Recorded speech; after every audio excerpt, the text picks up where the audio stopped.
Vamos agora avançar numa viagem até ao espaço. Começa aqui a rubrica Última Fronteira. Miguel Gonçalves, bom dia. Bom dia, Sandra. Vamos começar por falar de anéis. Afinal, não são apenas os planetas que têm anéis? Não. Tu lembras-te, quando nós éramos mais novos do que aquilo que somos agora, de um anúncio publicitário de uma conhecida marca de vestuário desportivo, em que a determinada altura nós tínhamos um corredor a correr em cima dos anéis de Saturno?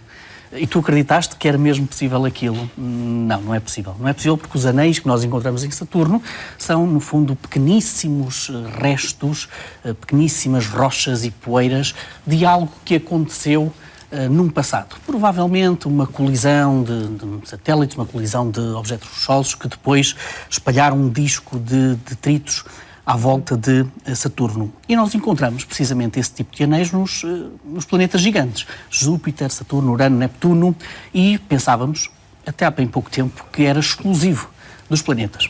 Eis então que, esta semana, investigadores brasileiros, que utilizaram o telescópio do Observatório Europeu do Sul, anunciaram a descoberta pela primeira vez de um disco de anéis, digamos assim, à volta de um corpo rochoso que não é nada parecido com os planetas. Trata-se do asteroide Charículo, ou mais concretamente o pequeno corpo Charículo, que os astrónomos conhecem muito bem. É o maior dos centauros. Centauros são um conjunto de pequenos corpos, sobretudo, enfim, asteroides, que existem na órbita dos planetas gigantes. E que tem essa designação de objetos centauro, porque tal como os centauros da mitologia eram entidades mitológicas que tinham duas naturezas, uma alada e uma terrestre, ou cavalo que voava, estes centauros também, por vezes, podem parecer cometas e por vezes podem também parecer asteroides. Estão numa zona do Sistema Solar em que podemos encontrar esses dois tipos de naturezas destes pequenos corpos. E esta notícia começa por ser absolutamente extraordinária pela proeza tecnológica. Os astrónomos já sabiam que este asteroide, bem conhecido, ia passar num determinado dia à frente de uma estrela também bem conhecida, pouco brilhante e bem conhecida.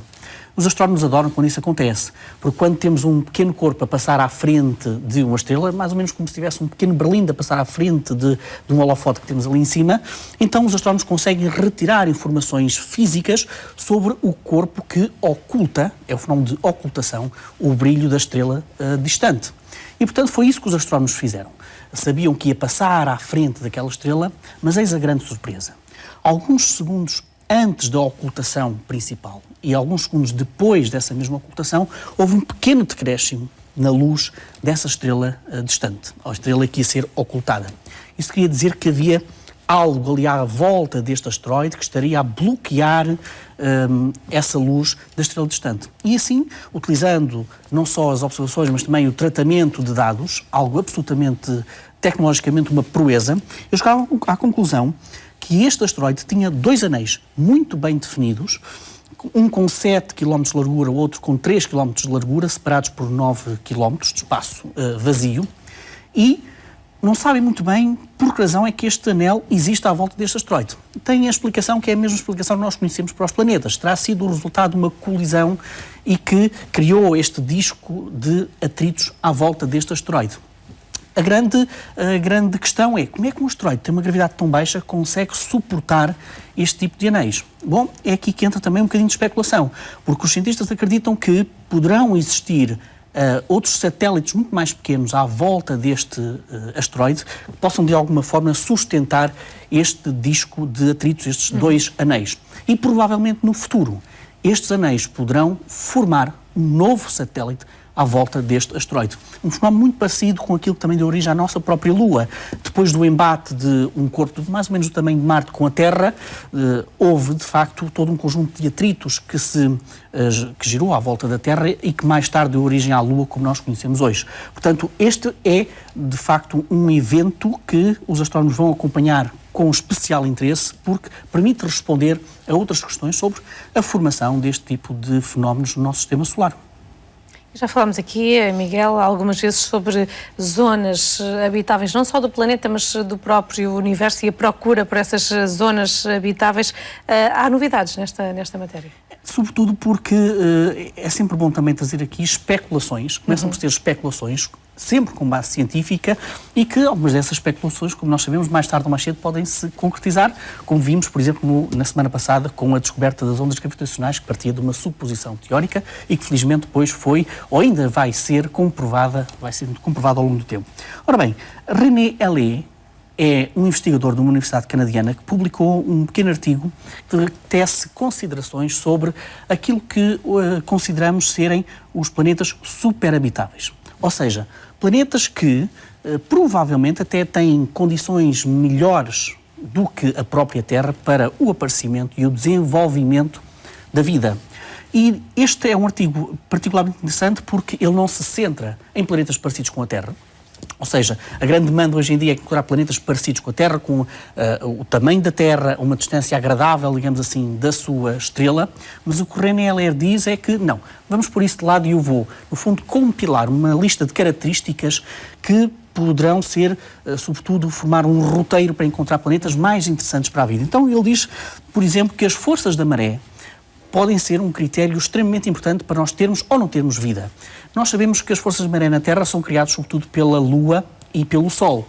Ora bem, não somos o planeta com as forças de maré mais intensas. A Europa, uma das luas de Júpiter, tem forças de maré até cerca de 1000 vezes mais intensa do que aquilo que nós sentimos na Terra, o que permite, de certa forma, aquecer no seu interior. Ora, o que René Hallé diz é que estas forças de maré tanto podem jogar a favor da vida como contra a vida. Nós podemos ter planetas na zona de habitabilidade, mas cujas forças de maré podem aquecer em demasia o planeta. Por outro lado, nós podemos ter planetas fora da zona de habitabilidade, mas em que as próprias forças da maré conseguem contribuir com calor suficiente para albergar vida. Outras conclusões interessantes, por exemplo, planetas com continentes, com vários continentes, tal como acontece com a Terra, poderão ser mais interessantes para a vida do que propriamente planetas com um supercontinente, como a Terra teve há bons milhares de anos, com o supercontinente Gondwana, que nós até estudávamos na geografia no ensino secundário. E porquê? Porque supercontinentes poderão ter maiores regiões com grandes desertos, o que não é propriamente muito interessante para a vida. Porém, ele também pegou na questão dos desertos. Sim, nós podemos ter planetas com vida e com desertos. Até pode ser que esses desertos possam ter alguns oásis. Isto voltando outra vez à teoria dos continentes, se nós tivermos continentes com águas pouco profundas, águas mais rasas, então podemos ter também uma maior biodiversidade. Nós conhecemos isso na Terra. Nós temos grande biodiversidade, por exemplo, nos nossos rios, nas nossas lagoas, nos nossos lagos. E, portanto, é uma outra das características que ele aponta. Placas tectónicas, por exemplo, planetas com grandes placas tectónicas fazem uma reciclagem, digamos assim, de energia entre a superfície e a zona mais interior. E, finalmente, ele aponta também estrelas. Quais são as estrelas mais interessantes? Se calhar não são apenas estrelas como o nosso Sol. Ele aponta em particular as anãs laranjas, estrelas um bocadinho mais pequenas e menos brilhantes do que o nosso próprio Sol, em que a radiação ultravioleta é capaz de não ser tão prejudicial, digamos assim, ao aparecimento de vida. Curiosamente, na semana passada também apareceu um outro artigo científico que dizia precisamente o contrário. Se calhar é melhor prestarmos atenção às estrelas, chamadas estrelas F, um bocadinho maiores, um bocadinho mais brilhantes do que o Sol, e esqueçam lá a radiação ultravioleta, porque até pode ser uma preciosa ajuda. E, no fundo, são todo este tipo de especulações, que hoje são especulações, mas que mais tarde podem vir a ser preciosas ajudas para detectar ou tentar encontrar outros planetas parecidos com a Terra. E, para finalizar, o René Hallé até salienta uma questão interessante. Nós, se calhar, até temos muito próximo de nós uma estrela com as condições perfeitas para albergar um planeta superhabitável.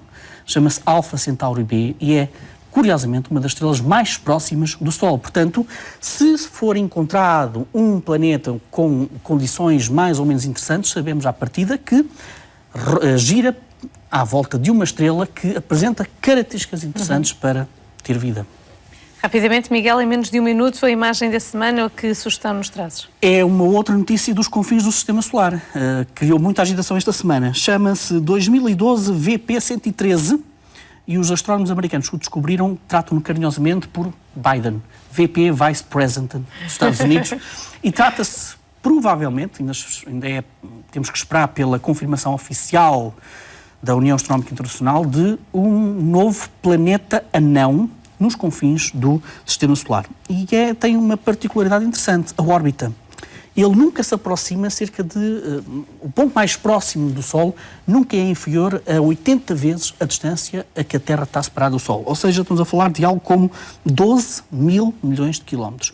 E o ponto mais afastado da órbita deste planeta anão será aproximadamente de 70 mil milhões de quilómetros. Basicamente, estamos a falar de um planeta anão, provavelmente um planeta anão, que demorará perto de 4 mil anos a dar uma volta ao Sol.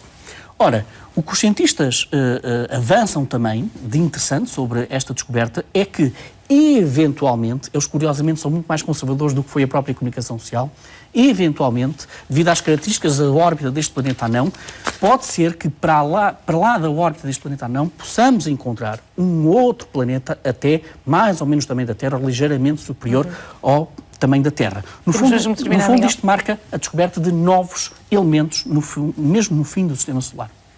Obrigada e um bom dia. Obrigado.